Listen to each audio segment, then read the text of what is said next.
Welcome to People Power, Decentralize Everything, Self-Determination, Electronic and Local Town Halls, June 1st, 2020, Clear Vision. Host and producer Daniel Roy Wigler from Austin, Texas. Write-in for 2020 presidential candidacy on a peace economy and vote solutions democracy. Today we're chatting with Althea from Johannesburg, South Africa. Originally from Italy, she's been in South Africa for 8 years. Light language channeler, Reiki healer, and practitioner. Welcome, Althea. My first question is, how are things going with the lockdown in where you're at with the coronavirus? Hi, hello. Thank you so much for having me. I'm not gonna lie, it's been quite difficult here as well. At the end of March, we had a full 6-week full lockdown. So end of March, April, it ended around the beginning of May. And that was just like no going anywhere, just going out for food, like, not moving around. We needed like a special permit to go out, like something written down to show the cops would stop you. So it was quite strict rules. Then we've got a 5-level program that they've installed. So I think from the beginning of May, then we went to level 4. We had a whole month of level 4 lockdown, which was basically the same as level 5. The only difference was you could go to doctor's appointments. So if you had a doctor appointment booked, you could go. And then people had, I think, a few days to move, if they weren't living in their house, to move to their house from state to state. But it was only like 2-3 days where people could go, maybe if they wanted to go see family, and then stay there for the level 4 lockdown. We've now moved into level 3 since today, actually. And that's actually a lot better because now we can go exercise outside. Level 3 is a lot more loose. But there are like Cape Town and Johannesburg, which are like the main centers of the pandemic. Like the rules are still a little bit more strict, but we getting there, easing back into the economy, and getting things flowing again. Well, that's good. It sounds like we haven't used that system, level 1 through level 5. We had a time where things were shut down, and now things are starting to reopen, similar to yours, but now all these new rules coming into place, like social distancing and like wearing masks. So it's kind of a new kind of way people are, handling that.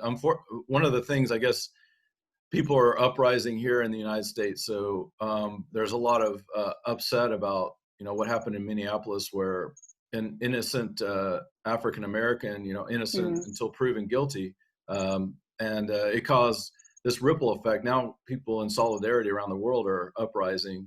So we're seeing some big changes. And that reminds me of this book by Eckhart Tolle. He's a writer who wrote like The Power of Now, many things. He always said that the old systems are crashing down and that new systems can come. And so my hope, and for the audience and for all of us, is that things will get better somehow through all of this stuff that we're dealing with. We have a lot of old wounds in the United States, just really old. They also use that term like ancient old wounds, or like, that, feeling like we're old souls, and that maybe many of us have kind of lived many, many lifetimes, and that we're still aware of that. And I guess through that idea that if people believe in reincarnation, that we never fully shed that, those wounds until we go through certain ceremonies or rituals or things like that. So there's actually a new thing I just learned about, which is interesting. It's like old wound addiction, almost like people can feel addicted and attached to that hurt and those scars. It's patterns. It's like patterns that keep on coming up, and they'll keep on coming up until we actually unlearn them, or acknowledge them, send them love, send them healing, and then break through them. It's very interesting because I've been for past life regression more than once, actually, and a lot of things that I learned from my past lives I had actually carried through into trauma in my life now. So there's a few examples there are a few things that I still do have in my life that are positive, that are carried on from my past lives, but there are a few traumas as well that had come through and that helped me understand who I am now. And by me just knowing and acknowledging them and just having compassion and love for myself, then I actually managed to heal part of it. And I think South Africa, you know, having had all the problems with apartheid before and whatnot, it is something, what's happened in America, that has been spoken about a lot here. People have been uprising here as well. Even before this happened, in the big cities, people have been protesting because, I don't know if it's like that in the States, but there is an alcohol ban here. So there was no allowed to sell alcohol throughout the lockdown for level 5 and level 4. And it was and the reason was because there is a lot of domestic violence in this country. So they said, we'll stop the alcohol and cigarettes, also stop alcohol, stop cigarette sales, to avoid the domestic violence. But then it caused uprising and uproars in other aspects, because people were breaking into liquor stores and sort of other things, and protesting, because a lot of people here live, you know, day to day. They don't have saved money, and if the economy shuts down, then you know, there's a big crisis. There have been some help from the government for people. There has been funds and stuff, but I still think that a lot of people here, unfortunately, are suffering still. So there has been quite a big, you know, uprising and protesting here as well. Yeah, we're seeing some really unusual things, and you know, how, you know, even the stars can affect it. Because I happened to look at your timeline. You mentioned that I think there's like 4 planets in retrograde, and you know, oftentimes we're here on this planet Earth.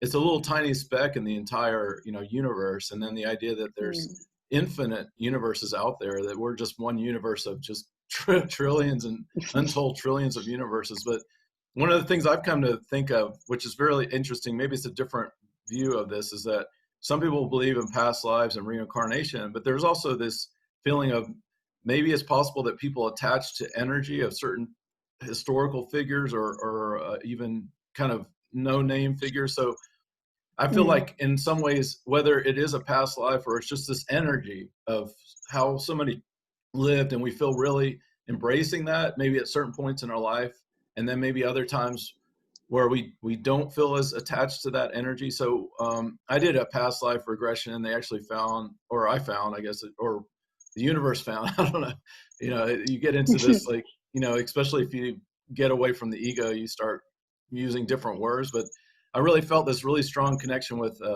Rodri Á Conchobar, who was like the last king of Ireland.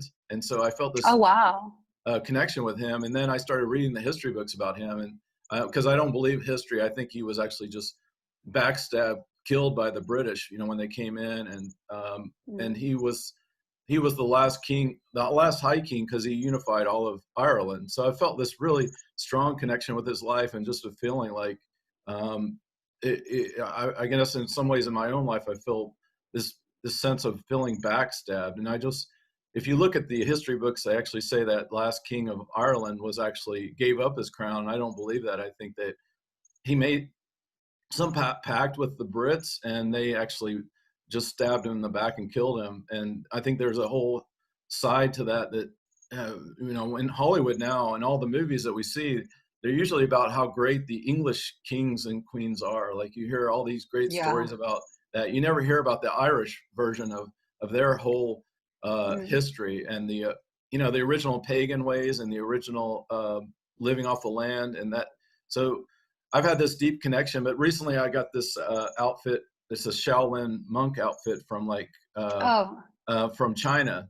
This came from China, and I feel this connection too of the Shaolin, and feeling like that might have been my very last life. And so it's just interesting. But maybe it's the past energy. Maybe I'm just feeling this energy of, because I really do like a lot of the Buddhism, a lot of the teachings of Buddhism, and a lot of the original First Nation, indigenous. It might be just as relevant that it's energy as well as a real past life. It's just kind of those two kind of phrases kind of merged together in my mind. Yeah, you might be picking up also energy and things that resonate more with you. It could be connected to your past life, but not necessarily. It could be just an energy or a frequency that really resonates with you, for example. Yeah, that's true. So it's just an interesting thought that whether it's past energy or past lives, that we almost have like an addiction to that. I mean, especially if we could have trillions of past lives potentially. I mean, and on different dimensions and things like that. I mean, would you consider this, and you've been working with helping a lot of people, would you consider that word like an addiction, like similar to like a drug, alcohol, or any kind of addiction that someone can have? You mean like behavioral patterns from past lives? I would call it or more past patterns. energy. Do you feel like some of the people that you've worked with almost have like an addiction to that pain and that suffering and that experience? I would, yes or no. I would call it more a pattern, and also these pains and experiences, they always manifest themselves in different ways. So it's obviously not the same for everyone. But I do feel like also a lot of people, it's not that they like being in their pain, but they need to, there's a certain few layers of steps that they need to acknowledge to go through before they actually heal and release their past life or their addiction or what it is. So it's not the same for everyone. Generally, the people that I've worked with is people who are already on a certain path of healing, who want to acknowledge, who want to know, who want to delve into, their Akashic records and see, oh, I was this, I was that, this happened to me, that happened to me, and then, as I said before, once you acknowledge it and you know it and you learn it, then automatically you heal it, because you come to an understanding and a realization of why you have certain patterns, why you have certain behaviors, why you act in certain ways. So for me, like, I can give you an example that I had actually quite recently. I've been accessing some of my Akashic records through my dream space. A lot of my messages for me come in dream space, more so than in meditation at times. It just really depends. But my dream space has always been very prominent for me. And I recently had a big download about my life in ancient Atlantis and Lemuria. So, which was, I think, about 50,000 years ago or something. They were the first civilization that came and were star-seeded from Pleiadian beings.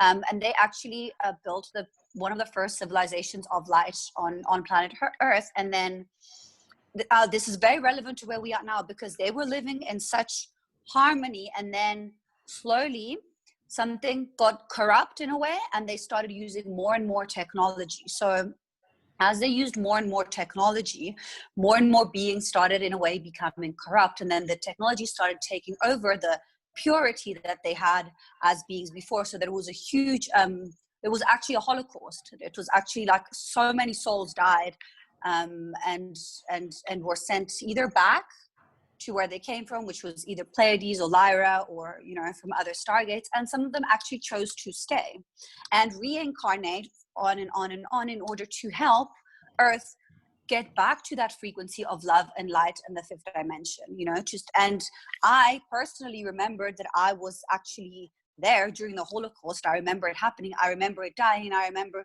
choosing to actually stay here. So I've actually been on this earth for, I don't know how many past lives. And a lot of people still, they don't remember that, and they don't, but they find familiarity, like you say, in different things, in like Asian culture, or in Hindu culture, or in South American natural culture, and maybe they come from somewhere else. And it is because they chose to stay here, and everything that they have learned and apprehended in all these past lives has actually brought them to where they are now, to see what their actual role in humanity is, and understand where they stand and where they are, and how they can help to reach back to this civilization of light and of beauty and of, fifth dimensional frequency that we used to have here on planet Earth. Yeah, we're certainly seeing this influx of technology, and now a lot of fear about the 5G Wi-Fi, and there's a lot of fear about artificial intelligence and the Internet of Things, where that's where everything is just connected 24/7, 365 days, and then these incredible smartphones, even this conference call we're having, because I grew up in the 1970s, and I'll be 52 soon. And it's like, just this feeling of, this is like the Jetsons. I watched a cartoon where people were able to talk around the world, and now we're doing it. I'm here in Austin, Texas, and you're in South Africa. It's just amazing. Yeah. The technology. Yeah.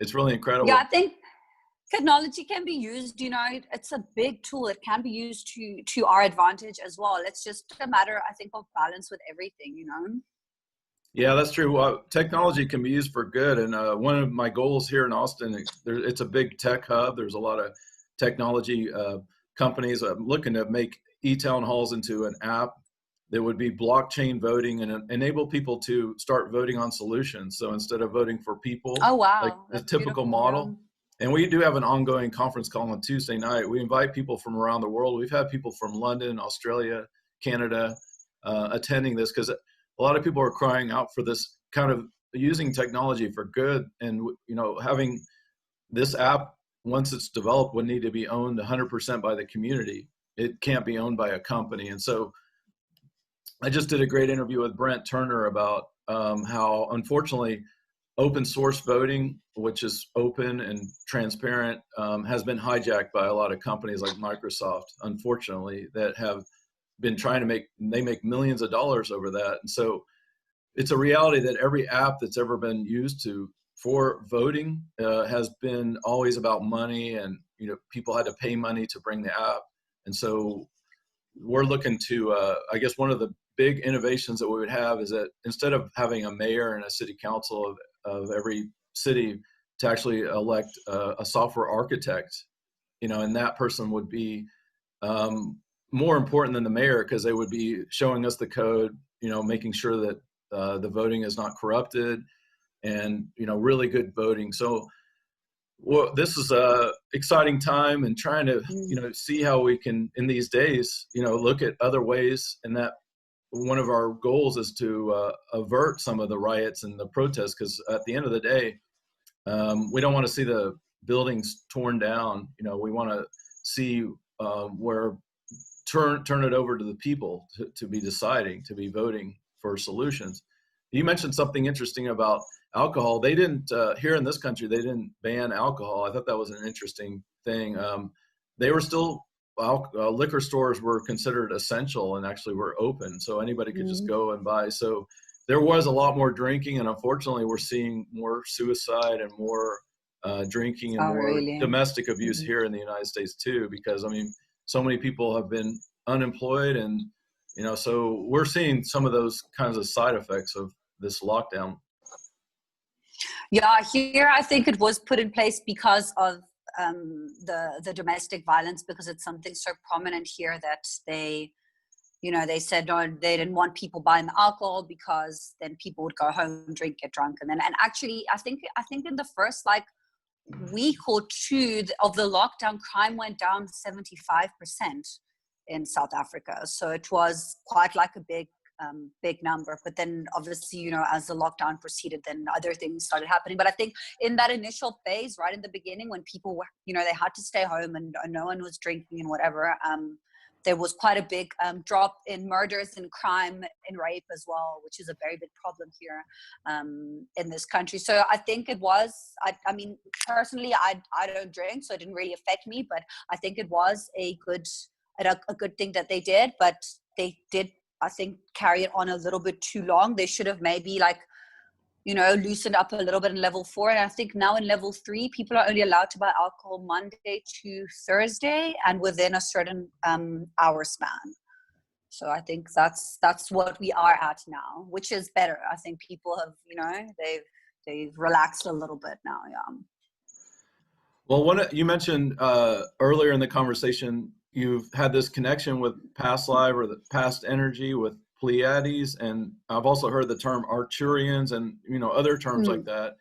And then there's a well-known channeler in California who goes by Bashar, and he has a very large audience. I don't know if you've heard of him. Yes, I know Bashar. I started following Bashar about like 3 or 4 years ago. He's channeled by Daryl Anka, and he channels a Sasani being, which is actually I think he's an earthly being, but he's in a time frame of, I think, 700 or 800 years ahead of us. Wow. In another dimension, but of Earth. So he is an Earth being. I'm not sure if he's a mix of human and gray being. I'm not too sure what a Bashar is, but I am aware that Daryl Anka channels him, and I have been following him for quite a while as well. He's quite one of the, like, you know, from the beginning, like, he's been channeled for long time, and he's very relatable for us humans because he is a human on Earth, but he's just very, very advanced. So yeah. So I guess one question is, like, how you personally, you feel this connection with Pleiades, and then Yes. other people would say Arcturians, and then like you mentioned, Bashir has that connection. What in your own thinking, how did you feel connected? You know, what brought that about, that connection with Pleiades?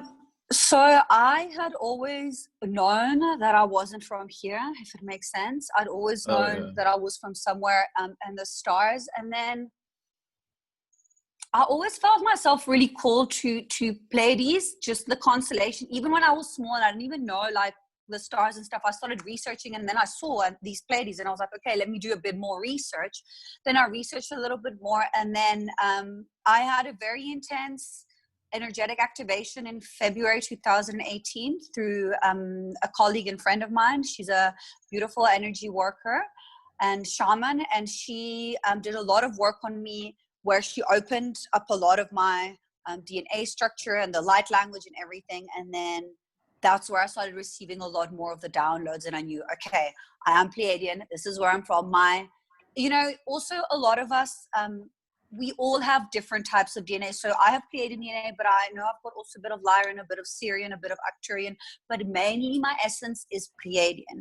A lot of people have a lot of different ones. That's why people sometimes get a bit confused. They're like, oh, but I relate to this, but also at the same time, I relate to that from that other constellation. We are literally a genetic mix of all these different star systems and beings. So you can identify more to one or another, like I do with Pleiadian, but essentially we all have a lot of different DNA mix in us as well. Yeah. Mm.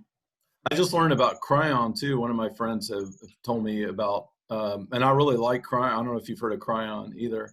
I heard, but please refresh me. I did. It's a planet, isn't it? It's another gentleman similar to a Bashar who channels it Okay. incredibly. Channels from, okay, yeah. Yeah, incredibly brilliant though. I'll have to send you one of the videos. It's very popular too, along the same lines as a Bashar. It's Okay, yeah, very, very please do. popular. Yeah, please send Oh, me. sure. I've Yeah. heard of him, but I wasn't. I hadn't connected. It's funny because I actually have a page on my Safari on my phone saved, a Cryon interview, and I haven't opened it yet. So it's quite aligned that you're mentioning it now. Yeah, one of my friends who I met through Facebook, she's been sending me Reiki, which is really nice, almost every couple days. She has one of the light language groups, and that's how we met. And that's how we met too, was through Facebook. I've met a tremendous amount of people, which is great, through Facebook, just and learning. And so I tell the audience that last year I was in Cancun. I've talked about this before. I just interviewed Ankie Hans from the Netherlands. That was a great interview where we went over some of the topics that are on people's minds, and then getting into the subject of light language. You know, what it is, what's it about. There's a lot of different definitions out there of what light language is. But last year I was in Cancun and I did combo, and then ayahuasca, and then this was separated by 3 or 4 days because you don't do it all on the same day. Yeah, of course. And then Bufu alvirus, which is a really powerful secretion of a toad that lives in around Sonora, Mexico to Colorado, here in the Americas, and that is the strongest DMT on the planet from that toad. And so then it's made into a powder, and then you smoke it, and that's when it really cut my ego. And I feel like I had a near-death experience, and I went to the sky, and it's really fast. I think I was only out like 5 minutes, but it was really powerful. I think the only thing I remember from that, because it was so powerful, I wish I had another couple days done the ayahuasca, because that helps really blend me back with Mother Earth. That was more of a pleasant experience. And everybody has a different experience when they try these different plant medicines and ceremonies. But that ayahuasca is a good touch up after the Bufo virus.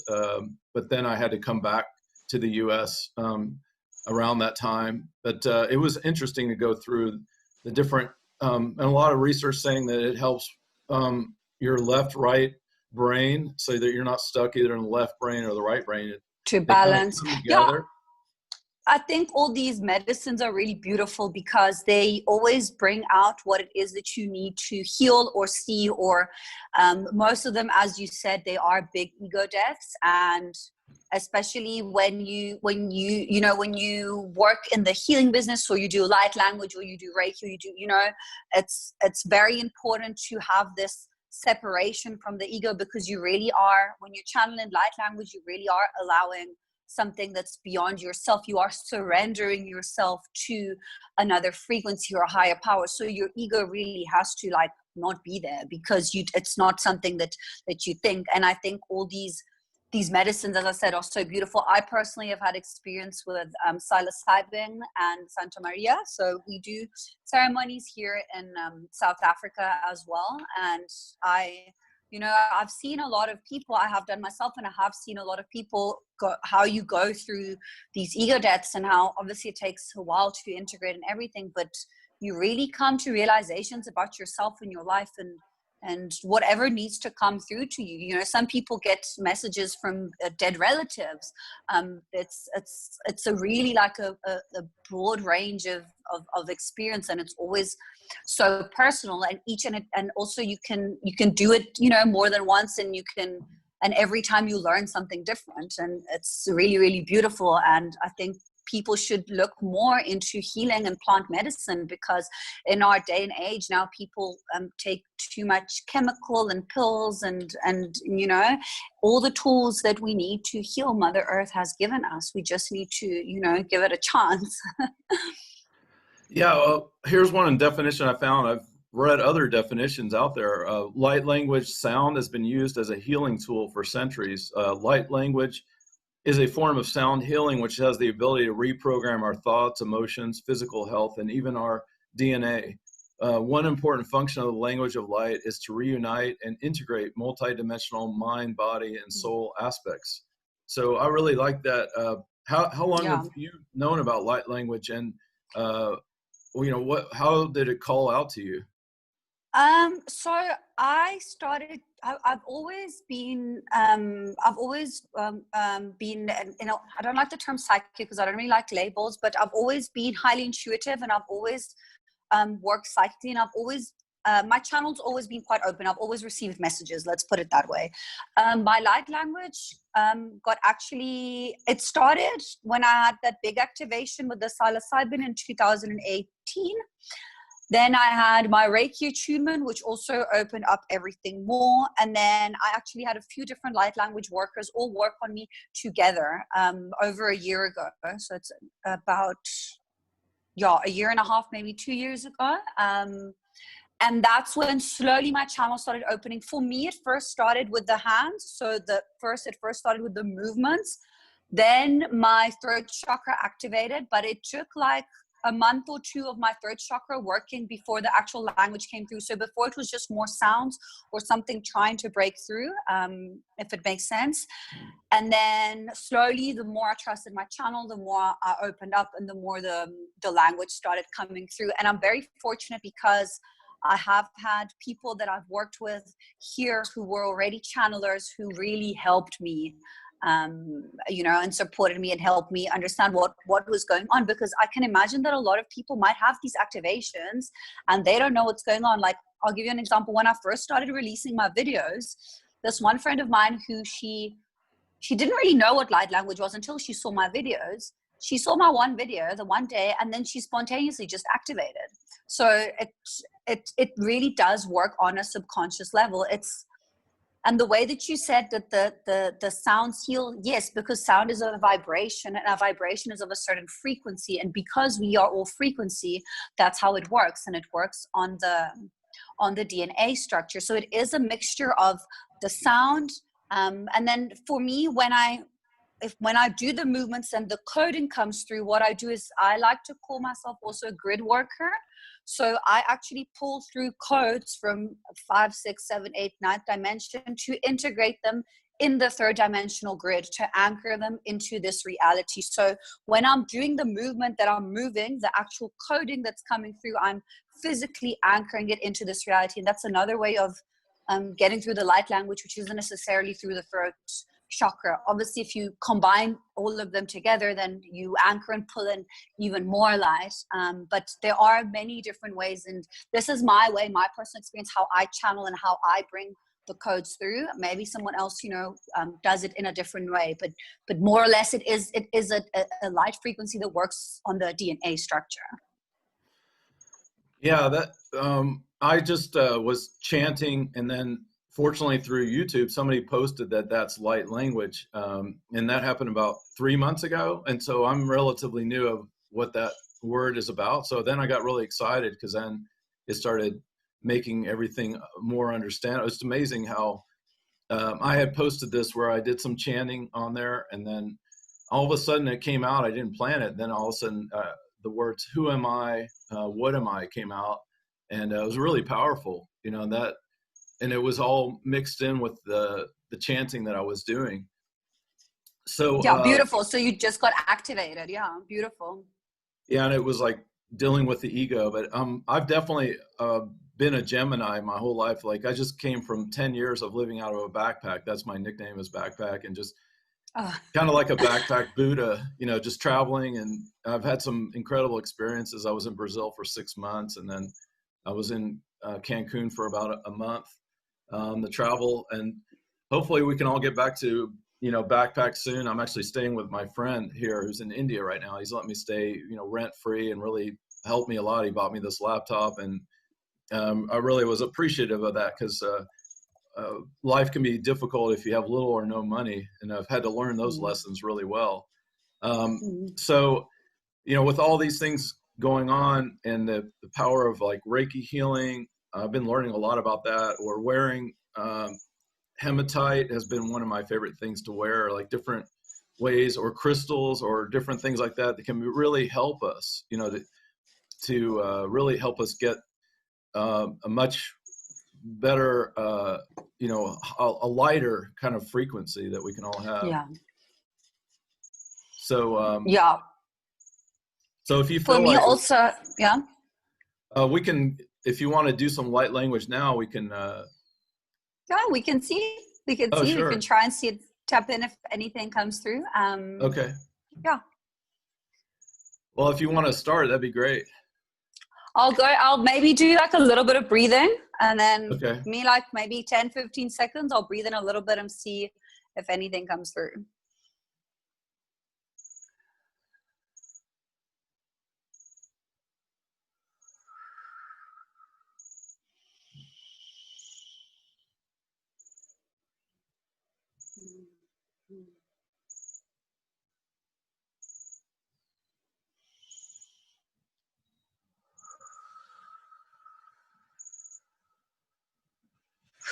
Hitkaramite sinat kunia linate kero en ariamit kunie resite la numene kitoya risita in kun anamiru ktuni ketikalatik sknonomite retikayati.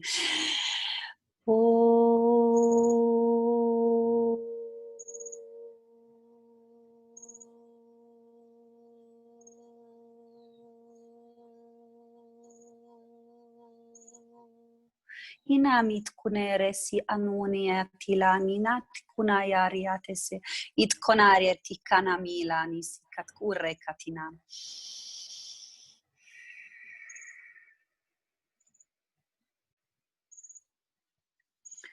Okay, so that was my higher self, and it was a message for the collective. It was actually a tuning of the throat chakra. It was so that the ooh sound that came through was for tuning in and opening the throat chakra. And what it said, or what came through, was to speak your truth. Right now, it's more important than ever to speak your truth and stand up for what you believe in, and for yourself and for the people around you. But it's very important to speak your truth and stand in your truth for yourself, because if we are not standing in our truth, and in our truth, we are not in our power. And if we aren't in our power, we can't really make the change. Oh, that's great. Thank you so much. I agree with you that it really is about holding on to our truths in this time, and I've done some videos of, it just seems like everything is fake, fake politics, fake government, fake laws, fake rules. I do recommend, I have a video about Auroraville in India, and even the country of India should be called Bharat. One of my friends in India told me That's the Oh, wow. real indigenous name for India. We shouldn't be calling it that. It should be Bharat. So anyway, there's so many truths that we can't hold on to this time in this era of like fake news, fake politics, fake Yeah. governments, on and on and on. But it's time for us. One of my favorite sayings has always been, "The truth shall set us all free." 100%. Mm. It's time for us to hold on to our truths. So as we kind of wrap up the interview, I'll do some light language. I wanted to, that word truth is a very powerful word though, and how we can all hold on to this, because, right here in the US, we're seeing some really grim news. I mean, every city, they're saying half of the governors have called the National Guard and the military. We're seeing some really, really deep things going on in in this Yeah. country right now. And so important to hold on to the truth. And we're coming out of an era of just so many lies and deception and false flags and on and on and on. So I totally agree with what you're saying about truth. Yeah, amazing. I think it's an important one, and it really is. Yeah, the truth will set us all free, and standing in your truth means standing in your power and really fighting and supporting what it is that you believe in. And because if we as a collective stand in our truth, then it just makes everything go quicker and easier, and we take back our power, actually. Yeah, that's great. So I'll do some light language that I guess comes to me is Angane Malehi Vagahanaha Amanaha Ye Halami Lamagainaha Avanahaya Mahainaga Elohe Vahaya Maga Enahala Malinga Minaha Gavami Allahu Yai Amahaya Huya Meaha Hinahu Alihi Vagaha Magani Namahaya Ingaha Isabala Ungai Amahaya Mahaya Uaha Galapina Imaleve.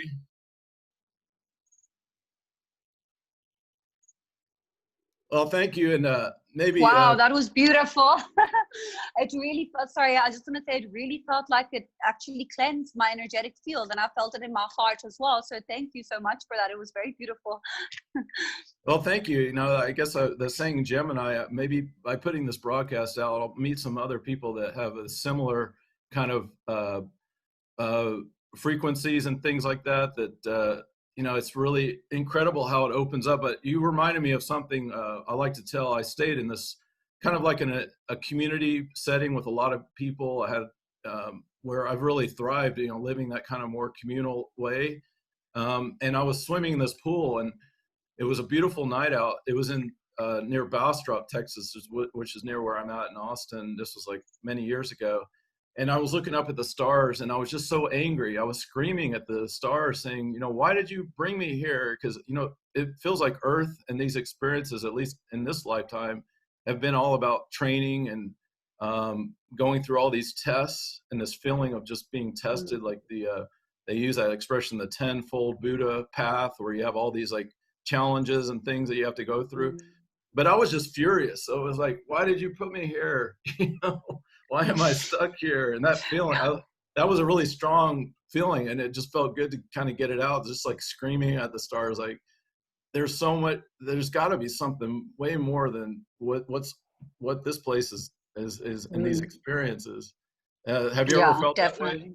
that way too? Yeah, well, I think as a lot of us who are spiritual workers who are able to tap in, I think once you start seeing, and once you start the beautiful path of healing and understanding and spreading the truth and the love, then there's not really much going back. You can't really go back to how you were before, if it makes sense. So I think a lot of people have this feeling of, whoa, wait, there is something more. And then that's when they actually start stepping into the questioning. You see, for me, it's the questioning of our reality that then brings the search for knowledge, and which then eventually, you know, you learn and you understand and you see, okay, this is like this, that is like that, you know, and you understand that everything is connected, and you know, and what you can do to help in your role in Earth's ascension.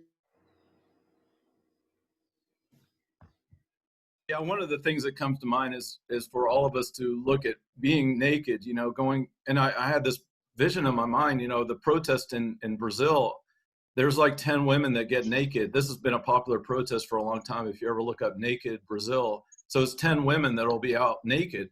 But what's interesting is that that's a colonial corporatocracy, you know, a corrupt capitalism model of a place to live in Brazil. And then right next to the same people in the streets, you know, pouring into the streets, a lot of women just simply being naked, you know, and that's considered like a protest. But then the Amazon, relative terms, is not that far from Brazil, where it's just everybody wakes up and goes to bed at night. They're mostly naked or completely naked, and it's no big deal. And one of my great experiences was to be at in Ashland, Oregon, a beautiful place there at Hot Springs, and they had, after 8 p.m., everybody can just get naked. So there's something really beautiful about promoting. Yeah, liberating. Yeah, it's very liberating. Exactly. Liberdade. You know, that I like being in Brazil. That's the concept of that. But also, unfortunately, you know, the things of, you know, tremendous wealth inequality and some of the struggles in Brazil is more prominent than even in the U.S., although we have a lot of our problems like a lot of other countries.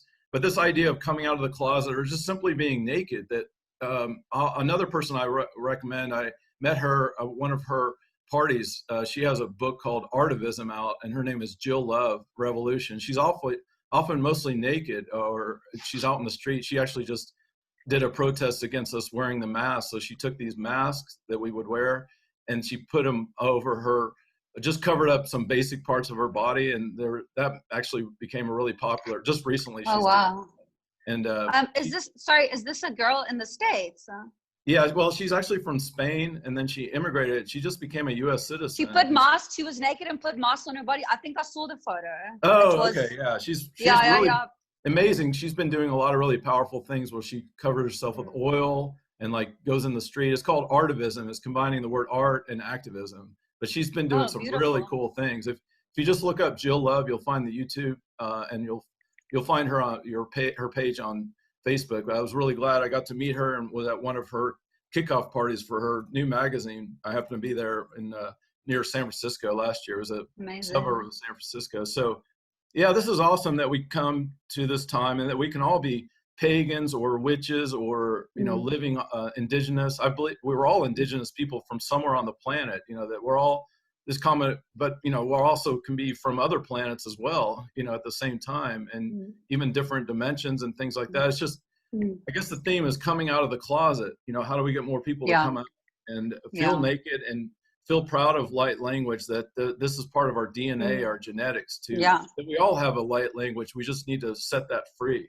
Tap into it. It's literally the new technology coming through. It's literally the new way of communicating and healing and helping and upgrading.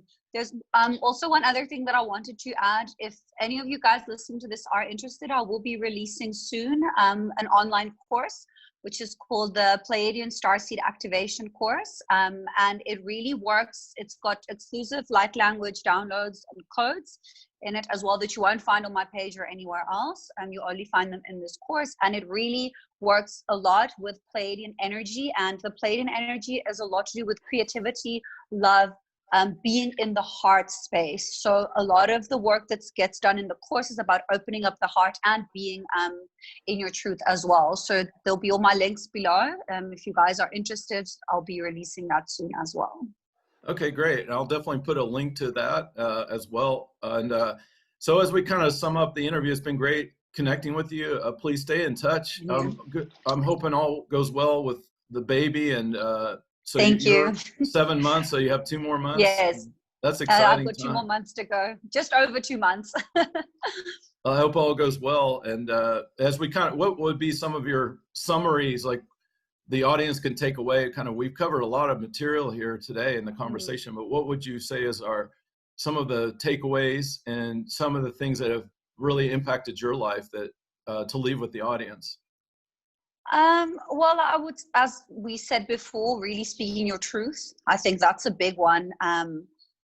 And I think people sometimes struggle a little bit to where, there's a very fine line between speaking your truth and not being rude, but disrespectfully speaking it, if it makes sense. So there needs to be a balance in that. And then I think another thing that I wanted to also add, I think, is as you are in your heart center and you are in a place of compassion, vulnerability, patience, and, understanding and empathy, you need to also realize that you need to be able to set boundaries. I think that's also something quite big that's helped me a lot in life. It's a lesson that I learned quite late, well, not late, but one of the last ones that, because yes, you can be in a state of compassion and vulnerability and want to help everyone, but if you don't set your boundaries and you don't help yourself first, you can't really help anyone else. So that's something that really I used to struggle with. Now I'm getting better at, but it's something, boundaries is quite a difficult one, I think, for a lot of people, because a lot of people think, I'm in a place of compassion and love and light and blah blah blah, but no, it's actually, you need to set your boundaries so that you are actually better first before you help anyone. I guess one last question too, for the audience. We already mentioned, I guess, from both of our experiences of how plant medicine can activate starseed activation. One thing I will recommend, and I was told before I did any of this plant medicine that I was on an all natural, healthy, organic diet for like 4 days. I've sworn off animal meat personally. That's, my diet has been vegetarian, vegan since last September. But for the ceremonies, I do see it's really crucial to go into and not eat a bunch of junk food, and you could have some really negative trips, so you have to be careful with that. So that would be one of the recommendations I would do before these ceremonies, to try to have a good experience by eating really healthy. And because so much, the ancient expression, our what we eat is our temple. We are a temple.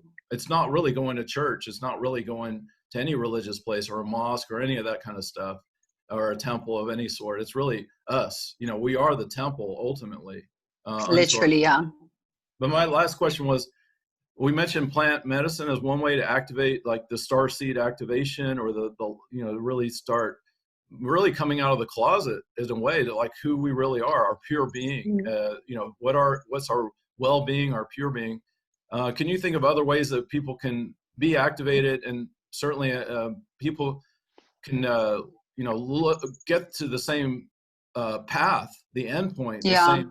There's lots of ways to get there, but I think it's different for everyone. It's very personal. I do touch on a lot of that in my course as well. So I do explain a lot on how you can actually reach to be able to tap into that frequency. But I think a lot of it has to do that you need to do the work. I do feel like you need to put the work within yourself to heal and understand. And I don't know, for me, it wasn't an overnight process. But then once I got to a certain level of peace and understanding and ego death within myself, then it just became easier. But if you're eating meat every day and drinking alcohol and partying and whatnot, then you won't really get into a space where of a frequency where you can actually tap into the light language, or you know what I mean. Having said that, it is different for everyone. So this is just my experience, and also from the experience of the people that I have worked with. I do feel like you need to be on a self-discovery path, really, and a self-empowerment and a self-healing, and you need to want to heal. Because it doesn't matter how we've lived, even if you can have had the most perfect life in the world, but you still have some kind of trauma to heal. No one has, so some people need to put more work, some people need to put less work. It is different for everyone. But yeah, as you also said, I think, doing things that can raise your frequency, like doing yoga, doing meditation, really tapping into yourself and speaking your truth, setting your boundaries. And what I always like to say, it's not really a getting anywhere. It's really just enjoying the process, because it's, this beautiful thing called life, and we'll get like bumps and ups and downs and challenges. And then it's just growing and learning from them, really, and breaking old patterns. Yeah, I also want to recommend people go check out Ankie Hans from the Netherlands, and she has a new workshop coming out called Abundant as Fuck, which is a really powerful name, and it's like hashtag Abundant AF, Abundant as Fuck. So it's another person I just happen to think of as we kind of wrap up the conversation is Ray Maor. He's from Israel, and he has a thing called Breatharians. You know, like he's Oh, really wow. I've heard of them, but I don't know him, but I've heard of he's them. got Yeah. if you get a chance, I'll send you his YouTube channel. Really interesting Please, what he's yes. promoting. So he has these where you go for like 10 days and you become a breatharian because you basically take a break from food and drink for like, you know, and he's done it for 8 days and he was fine. He actually won $100,000 because it was a bet. Somebody said, Oh, "Oh, I wow. need to do it," and he had to live in this house with cameras everywhere, so they were watching him. He could go in the swimming pool. That was a source of getting some water into your body. But it's interesting. Well, a lot of the things, whether it's a water fast or breatharian or doing cleanses, those are also good ways to Yeah. kind of keep up, clear the toxins and so forth. So thank you so much. And what is your website and links? Yes, so my website is actually just my name and second name, Altea Lucrezia, but I will give you the link here, and then I'll give you the link to my YouTube channel as well, and also to my Instagram. On my Instagram, you can see I actually channel written codes and light language written as well, and grid work, so you can see a little bit more, another aspect of the light language work that I do there. Meanwhile, if you go on my website, you can see all the different services that I offer. One of my biggest takeaways from our conversation today is I didn't realize that there was some way to translate to English. So you mentioned, like, you can write these codes down and then someone can tell you what it means. It's happened to me that in a session, I'll channel light language and my client will understand in English. And sometimes I will channel the light language and I will speak it in English after. I recently downloaded, if you go see on my, I think it's on my Instagram and on my Facebook page as well, I recently downloaded a message from the Arcturians, which came through while I was actually drawing an image of this being. I got a message and I downloaded that in English. But yes, the light language, it can be, not always, because some of it is obviously too high of a frequency for us to, but sometimes it can be translated into English, yes.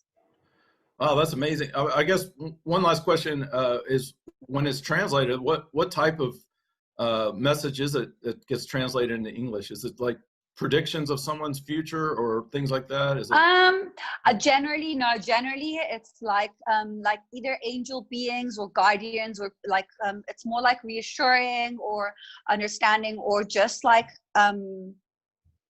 angel beings or guardians, or chakra work, like the chakra, or advice, or it's obviously it's personal because it happened to me on the one-on-one, and when it's happened to me that I'll channel, then I will know the message in English of what it is that I'm saying, like I did before. But when it comes to an actual English for the other person, if it's a message for them, it'll generally be like, some guardian angel or someone coming through, because they need to understand it in English. It's important for them to understand in English, while the rest of the light language will do the work anyway, even if it's not understood. So you feel like all light language can be translated to English? No. So all of it is no. No. Not all of it. I feel like some of it can be, because for that specific purpose, the person needs to understand it in English for something to switch them. But most of them, when it's higher frequency, like 7th, 8th, 9th dimensional light language, I don't think it can even be translated, because the frequency is too high. I don't think we even have the capability to express it in an English language. Yeah. Oh, okay. That's interesting. Well, thank you so much. This is hashtag pleasure. And we'll have a good one. We'll keep in touch. Have a good day. Yes. Thank you. You too. Bye. Thank you. Bye.